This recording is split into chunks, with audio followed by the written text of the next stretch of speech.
देख रहे हैं सबकी हिंदी.com। एक नजर अब तक की सुर्खियों पर।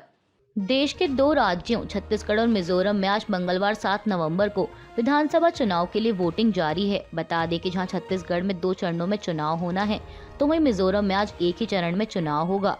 अब बात करें छत्तीसगढ़ की, तो छत्तीसगढ़ में दूसरे चरण के लिए मतदान 17 नवंबर को होगा।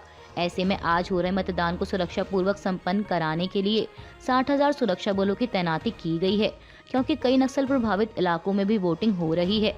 बता दें कि छत्तीसगढ़ में पहले चरण की वोटिंग में 223 उम्मीदवार मैदान में हैं और राज्य के 40,78,681 मतदाता उनका भविष्य तय करेंगे। साथ ही बता दें कि पहले चरण की वोटिंग के लिए 5,304 मतदान केंद्र बनाए गए हैं और 25,429 कर्मचारियों को चुनावी ड्यूटी पर लगाया गया है। छत्तीसगढ़ में जारी वोटिंग के बीच खबर सामने आई है कि सुकमा के टोंडामरका इलाके में नक्सलियों ने आईईडी ब्लास्ट कर दिया और इस ब्लास्ट में चुनावी ड्यूटी पर तैनात सीआरपीएफ कोबरा बटालियन का एक जवान घायल हो गया है। बता दें कि यह जानकारी समाचार एजेंसी एएनआई ने सुकमा के एसपी किरण चौहान के हवाले से दी है। छत्तीसगढ़ में जारी चुनाव के बीच केंद्रीय गृह मंत्री अमित शाह ने मतदाताओं से अपील करते हुए कहा कि राज्य से भ्रष्टाचार और घोटालों के शासन को समाप्त कर जनजातीय समाज, किसानों, गरीबों और युवाओं के कल्याण के प्रति समर्पित सरकार चुनने के लिए अधिक से अधिक संख्या में मतदान करें। आपका एक बहुमूल्य वोट छत्तीसगढ़ के सुनहरे भविष्य का निर्माण करेगा। अमित शाह के बाद प्रधानमंत्री मोदी ने भी लोगों से वोट डालने की अपील की। उन्होंने एक्स पर लिखा कि छत्तीसगढ़ में आज लोकतंत्र के पावन उत्सव का दिन है।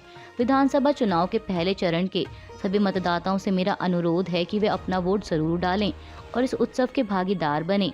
इस अवसर पर पहली बार वोट डालने वाले राज्य के सभी युवा साथियों को मेरी विशेष बधाई।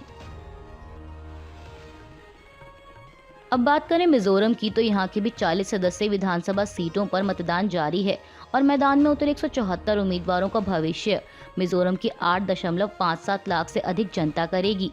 बता दें कि राज्य में सफलतापूर्वक चुनाव कराने के लिए 1,276 मतदान केंद्र बनाए गए हैं। मीडिया रिपोर्ट्स के मुताबिक एक अधिकारी ने बताया कि इनमें से 149 सुदूर मतदान केंद्र हैं, जबकि अंतर्राज्यीय एवं अंतर्राष्ट्रीय सीमा के आसपास के करीब 30 मतदान केंद्रों को संवेदनशील घोषित किया गया है। मुख्य निर्वाचन अधिकारी मधु व्यास ने कहा कि मिजोरम में देश में सबसे शांतिपूर्ण चुनाव कराने की परंपरा रही है। हमें उम्मीद है कि हम इसे बरकरार रखेंगे। अधिकारी ने कहा कि मतदान से पहले म्यांमार से लगी 510 किलोमीटर लंबी अंतर्राष्ट्रीय सीमा और बांग्लादेश से लगी 318 किलोमीटर लंबी सीमा को सील कर दिया गया है।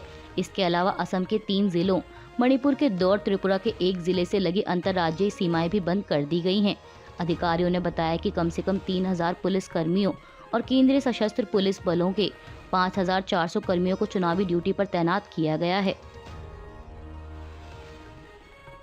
मिजोरम विधानसभा चुनाव के लिए जारी मतदान के बीच वोट डालने पहुंचे राज्य के मुख्यमंत्री जोरमथंगा ईवीएम मशीन खराब होने के चलते वोट नहीं डाल सके। ऐसे में पोलिंग बूथ से बाहर आने के बाद उन्होंने कहा कि मैं सुबह मतदान करने पहुंचा, लेकिन मशीन काम नहीं कर रही थी। मैं दोबारा वोट डालने आऊंगा। बता दें कि राज्य में शाम 4 बजे तक वोटिंग चलेगी।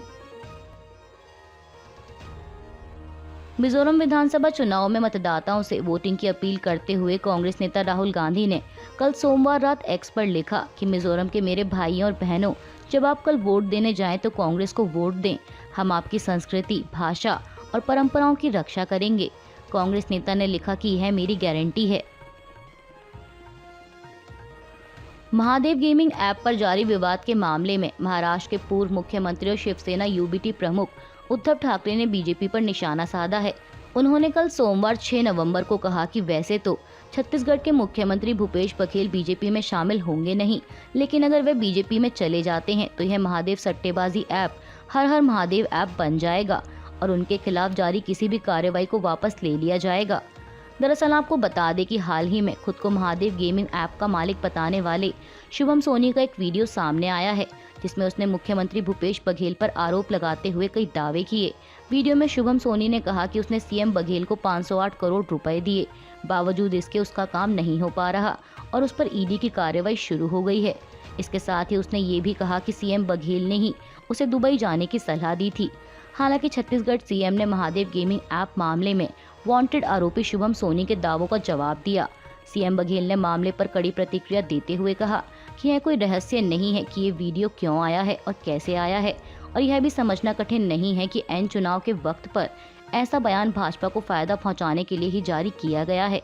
मुख्यमंत्री ने कहा कि ये भी हर कोई समझ रहा है कि ईडी को हथियार बनाकर ही ऐसा किया जा रहा है। दिल्ली में मुख्यमंत्री अरविंद केजरीवाल ने कल सोमवार को पार्टी के विधायकों के साथ एक अहम बैठक की। इस बैठक के दौरान विधायकों ने कहा कि अगर सीएम केजरीवाल को जेल होती है तब भी वही मुख्यमंत्री रहेंगे और जेल से ही सरकार चलाई जाएगी। बता दें कि आम आदमी पार्टी विधायकों की यह टिप्पणी ऐसे समय पर आई है जब दिल्ली के कथित शराब नीति घोटाला मामले में मुख्यमंत्री अरविंद केजरीवाल पर ईडी की तलवार लटकी हुई है।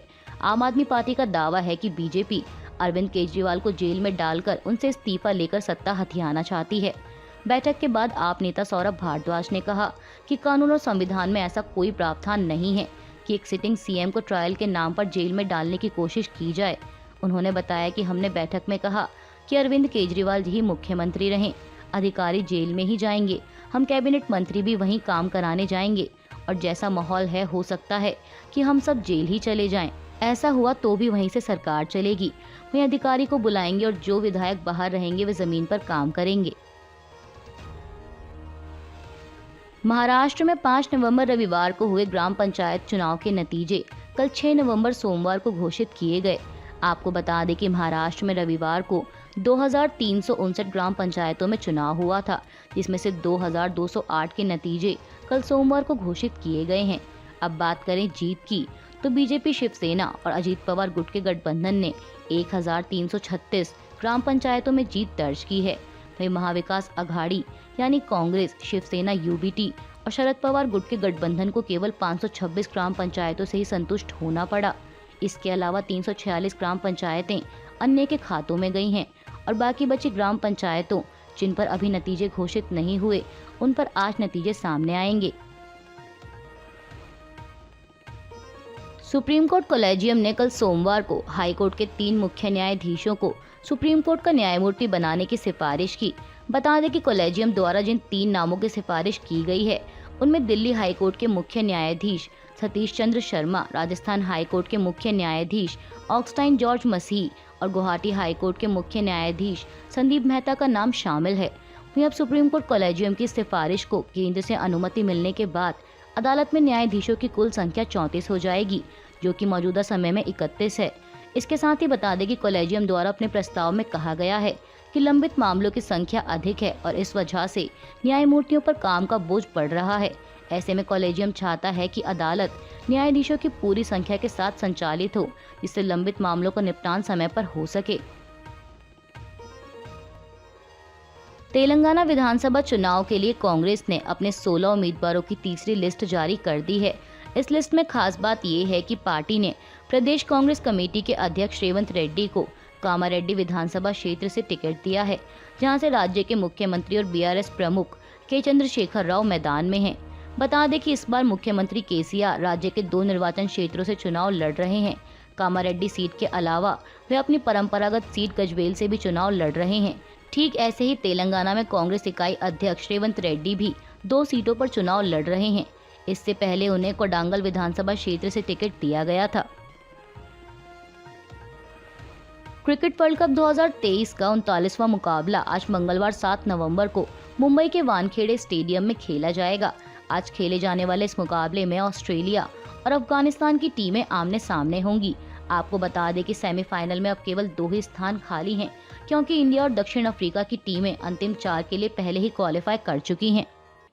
अभी के लिए बस इतना ही। बाकी की खबरों के लिए जुड़े रहिए सत्य हिंदी.com के साथ।